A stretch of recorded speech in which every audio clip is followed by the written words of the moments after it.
Welcome to Olympian Water Testing, giving you the best in water analysis. Today we're looking at Politico. In New York, some activists are taking up the old war on fluoride. What are they demanding? What are they saying? We're going to look at it. In a public meeting in New York City last month, the topic was supposed to be the state's $8 billion Medicaid waiver program.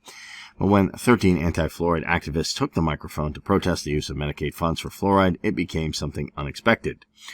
A 16-year-old high school student skipped class to talk about what she said was an allergic reaction to a fluoride treatment.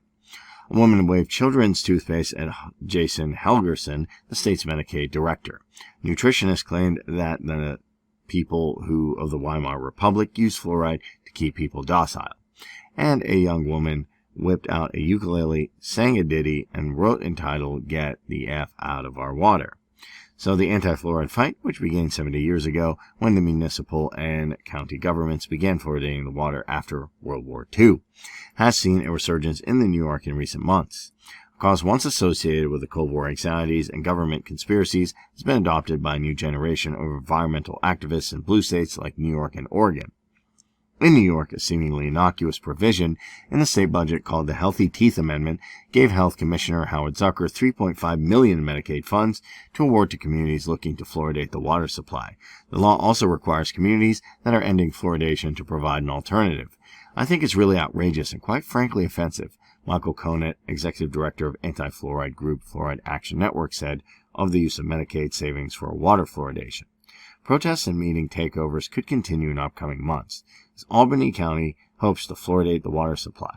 A pro-fluoride group, Cavity Free Cortland, is pushing the municipality's city council to fluoridate the water.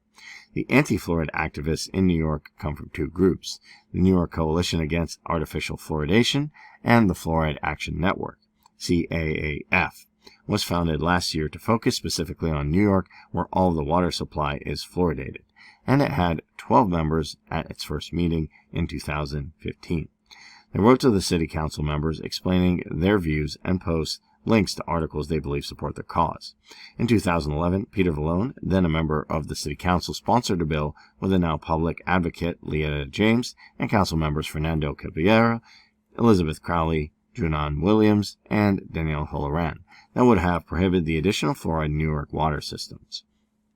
New York has been adding fluoride to its water since 1965.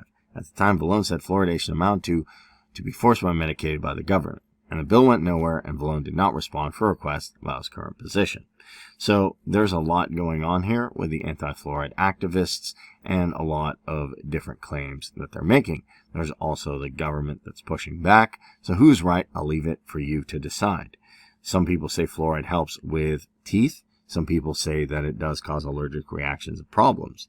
With that being said, if there is fluoride in your water and you do want to know, instead of just using activism, it's always a good idea to periodically test your water.